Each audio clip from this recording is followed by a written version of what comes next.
ഞാൻ എപ്പോഴും അത് ആലോചിക്കാറുണ്ട്. ഈ ഗൾഫില് ഭാര്യയോടൊപ്പം ജോലിക്ക് പോയിട്ട് ഭാര്യയ്ക്ക് ജോലി കിട്ടിയില്ല, റോണി ചേട്ടന് ജോലി കിട്ടി. ഭാര്യയ്ക്ക് ജോലി കിട്ടാണ്ടിരിക്കല്ലോ. ഇവിടെ നമ്മളിവിടെ MOH മിനിസ്റ്റർ ഓഫ് ഹെൽത്തിന്റെ ഇന്റർവ്യൂ ഉണ്ടായിരുന്നു.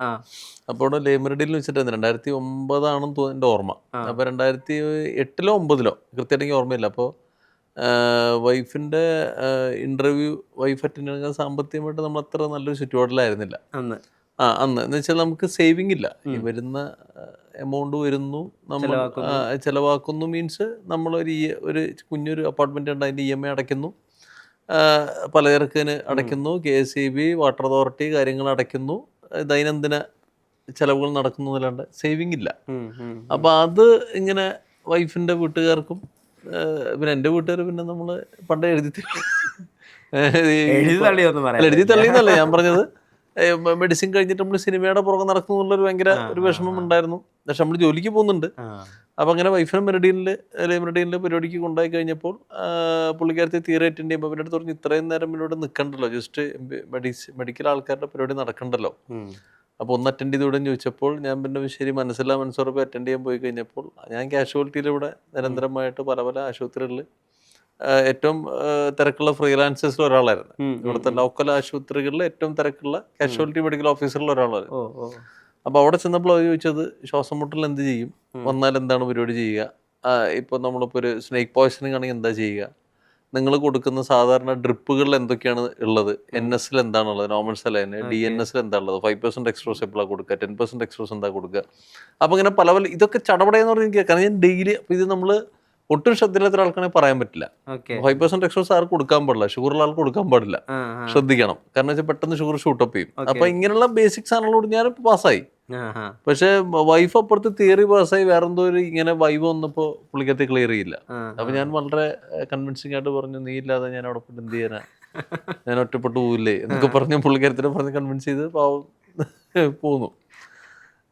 അതിന് പുറമെ അപ്പോൾ ഞാൻ മറ്റേ ചോക്ലേറ്റും അതുപോലെ തന്നെ ചോട്ടോമ്പലൊക്കെ ചെറിയ ചെറിയ വേഷങ്ങൾ മാത്രമേ ചെയ്തിട്ടുള്ളൂ.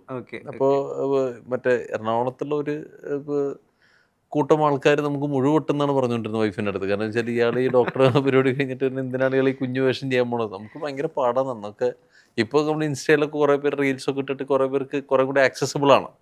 പക്ഷെ അന്ന് ഒട്ടും ഒരു രക്ഷയില്ല. 2008-2009 കാലത്ത് ഇൻസ്റ്റാഗ്രാം ഉണ്ടായിരുന്നെങ്കിൽ റോണി ചേട്ടൻ ഇൻഫ്ലുവൻസർ ആയെന്ന് എനിക്ക് പറയാൻ പറ്റില്ല. നമ്മൾ എന്തെങ്കിലുമൊക്കെ പരീക്ഷ നടത്തി നോക്കിയേനെ, നടത്തി നോക്കിയേനെ തീർച്ചയായിട്ടും. അന്ന് നമ്മൾ ഇത്തരം ഒരു പിന്നെ നമുക്ക് അന്നും ഈ ഓഡിഷൻ വഴിയാണ് ഞാൻ 2008 കുരുക്ഷേത്രം ചെയ്തത്. കുരുക്ഷേത്രം നല്ല വേഷമായിരുന്നു. കുരുക്ഷേത്രത്തിൽ കാണിച്ചിട്ട് ആഷിഖ് ഭായ് എനിക്ക് ഡാഡി കൂള് തന്നു. പക്ഷെ ഡാഡി കൂള് കഴിഞ്ഞ് നിൽക്കുന്ന സമയമാണ്. അപ്പോൾ ഇത് നമ്മൾ ഈ ചോദിച്ച് പിടിച്ച് വാങ്ങുന്നൊരു പരിപാടി ആയിട്ടില്ല. നമുക്ക് അങ്ങനെ ഒരു എങ്ങനെയാണത് ചോദിക്കേണ്ടത്, ചോദിച്ചാൽ പ്രശ്നമാവോ, വാങ്ങാൻ പാടുമോ, എനിക്ക് അറിയില്ല അതിനെക്കുറിച്ച്. അങ്ങനെ ഒരു സമയം ഉണ്ടല്ലോ. എനിക്ക് അവിടേക്ക് വരാം. അതിന് മുമ്പ് ഞാൻ ഈ അടുത്ത് ഇപ്പൊ ഈ ഇന്റർവ്യൂ തൊട്ട് മുമ്പ് നമ്മുടെ മാർക്കറ്റിംഗ് ടീമായിട്ട് ചേട്ടനാണ് ഇന്റർവ്യൂ എന്നൊക്കെ പറഞ്ഞ് നമ്മൾ സംസാരിച്ചോണ്ടിരിക്കുന്ന സമയത്ത് ഞാൻ ഈ ആ ഷോർട്ട് ഫിലിം ഞാൻ കണ്ടിട്ടില്ല. സാധാരണ ചേട്ടൻ ചെയ്യുന്ന ഷോർട്ട് ഫിലിംസ് ഒക്കെ ഞാൻ കണ്ടിട്ട് ദാസ് പാപ്പനം കൂടുന്നുള്ള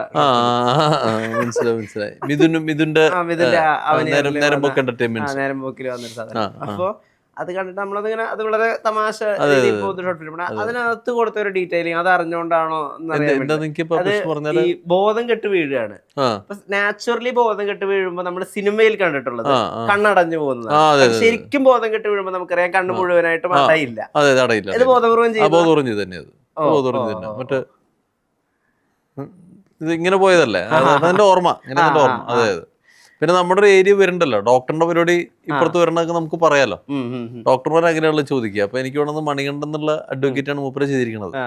മണികണ്ഠന്റെ അടുത്ത് ഞാൻ പറഞ്ഞു, മണികണ്ഠ അങ്ങനെ സ്റ്റെപ്പ് ബൈ സ്റ്റെപ്പ് ടെൻഷൻ കയറ്റിയാൽ മതി, മറ്റേ കഴുത്തിൽ മുഴയുണ്ട്, പേടിക്കൊന്നും വേണ്ട. മുഴ എന്ന് പറയുമ്പോൾ നമുക്ക് എല്ലാ കാര്യത്തിലും നമുക്ക് ടെൻഷൻ കാര്യത്തില്ല. മുഴ എന്ന് പറയുമ്പോൾ എൻ്റെ ബയോപ്സി എടുത്ത് കൊടുത്തിട്ട് ബയോപ്സിയിൽ FNAC എടുത്ത് കഴിഞ്ഞിട്ട് ആ ബയോപ്സിയിൽ എന്തെങ്കിലും പ്രശ്നം ഉണ്ടെന്നുണ്ടെങ്കിൽ ബിനൈനും മെലിഗനന്റും ഉണ്ട്, അതിനകത്ത് മെലിഗനന്റ് ആണെന്നുണ്ടെങ്കിൽ ആൾ മരിക്കും. അല്ല, നിങ്ങൾക്ക് പ്രശ്നം വരില്ല എന്ന് പറഞ്ഞ് അങ്ങനെ ബിൽഡ് ചെയ്തിട്ടപ്പോൾ വരുമ്പോഴേക്കും എത്ര വലിയ ഗുണ്ടയാണെന്നുണ്ടെങ്കിലും ഒന്ന് നമ്മൾ ടെൻഷൻ ആവുമല്ലോ.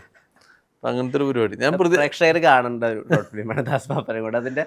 അത് ശരിക്കും ഒരു സിനിമയാക്കാനോ സീരീസ് ആക്കാനോ ഒക്കെ സാധ്യതയുള്ളതുമാണ്. നമ്മുടെ ഫിനിക്സിന്റെ സംവിധായകനാണ് വിഷ്ണുഭരതൻ. 2 ഷോർട്ട് ഫിലിംസ് ആണ് നേരം പോക്കിന് വേണ്ടി ചെയ്തത്. ഒന്ന് ഒരുപാട് അവാർഡ് വാങ്ങിക്കൂട്ടിയ നൈറ്റ് സലൂൺ, രാഹുൽ ശർമ്മയുടെ നൈറ്റ് സലൂൺ.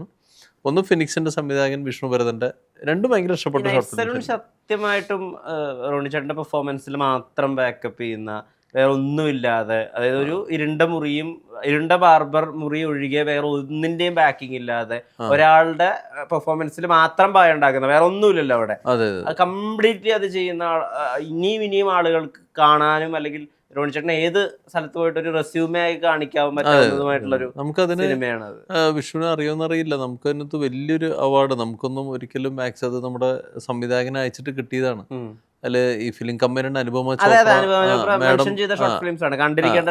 ഷോർട്ട് ഫിലിമും നമുക്ക് അതിന് ക്രിട്ടിക്സ് ചോയ്സ് അവാർഡ് എന്ന് പറഞ്ഞിട്ട് ബെസ്റ്റ് ആക്ടർ കിട്ടിയതാണ് ഷോർട്ട് ഫിലിമിന് ഓൾ ഓവർ ഇന്ത്യയിൽ. അതെ, നമുക്ക് വലിയൊരു അവാർഡായിരുന്നു ഇത്, ഭയങ്കര വലിയൊരു അവാർഡായിരുന്നു. അതിൽ പരാമർശിക്കുന്ന ഒരു വിഷയമുണ്ട് റാഗിങ്ങിനെ കുറിച്ചിട്ട്.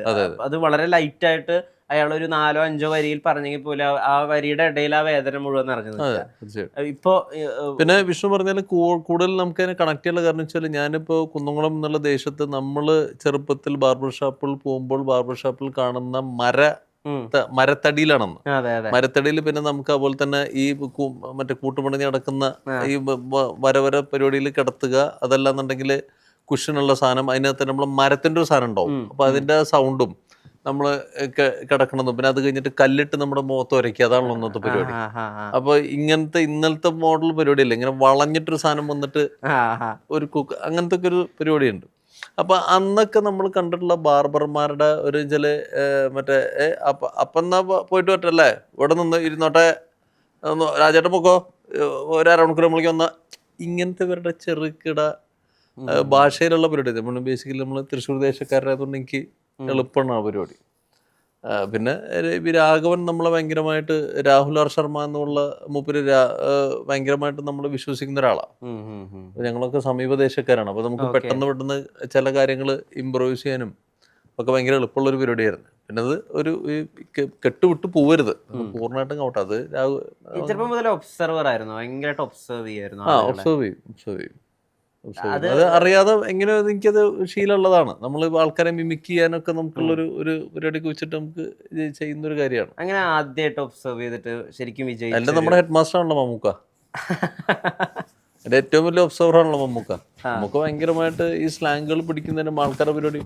എന്നെ ഒരു ദിവസം എന്തൊരു കുഞ്ഞു പരിപാടി, ഞാൻ ജിമ്മില് വർക്കൗട്ട് ചെയ്യുന്ന സമയത്ത്, ഇപ്പോഴല്ല, ഞാൻ പറഞ്ഞ 8 വർഷം മുമ്പാ, ഞാനിട്ട് നടന്ന് അടുത്തെത്തി കഴിഞ്ഞു, നീണ്ടു വന്നതെന്ന് പറഞ്ഞു വെച്ചാല്, നീ എന്താ കൈ ഇങ്ങനെ വീശാത്തെന്ന് ചോദിച്ചു. അപ്പൊ ഞാൻ ശ്രദ്ധിച്ചില്ല അത്. അപ്പൊ ആ ഒരു 3 സെക്കൻഡൊക്കെ ഉള്ളൂ. അപ്പോഴേക്കും പറഞ്ഞു, അല്ല നമുക്ക് നീ നടന്നതെന്ന് പറഞ്ഞു. അപ്പൊ ഞാൻ കൈ വീശി. കൈയിന്റെ കാര്യം പറഞ്ഞപ്പോൾ തന്നെ എനിക്ക് കണക്റ്റായി, എന്തോ പ്രശ്നം മനസ്സിലായി. ഞാൻ കൈ വീശി. നീ ഇങ്ങനെയല്ല അവിടെ നടന്നു വന്നത്, നീ കൈ വീശണം പറഞ്ഞു. ആലോചിച്ചു, എൻ്റെ അമ്മോ. പുള്ളിയുടെ ആ ഒരു 3-4 സെക്കൻഡിനകത്ത് പുള്ളി ക്യാപ്ചർ ചെയ്തതേ. അപ്പോൾ പുള്ളി ഇങ്ങനെ ഇപ്പോൾ യൂണിറ്റിലെ ആൾക്കാർ, അല്ലെന്നുണ്ടെങ്കിൽ പുള്ളി പ്രൊഡക്ഷനിൽ വർക്ക് ചെയ്യുന്ന ആൾക്കാരൊക്കെ ഓരോരോ ചേഷ്ടകൾ പുള്ളി ശ്രദ്ധിക്കുന്നുണ്ട്. ഭയങ്കരമായിട്ട് പുള്ളി ഇത് പലയിടത്തായിട്ട് ഇങ്ങനെ വെതറും. ഇതാണ് അതുകൊണ്ടാണ് അവരൊക്കെ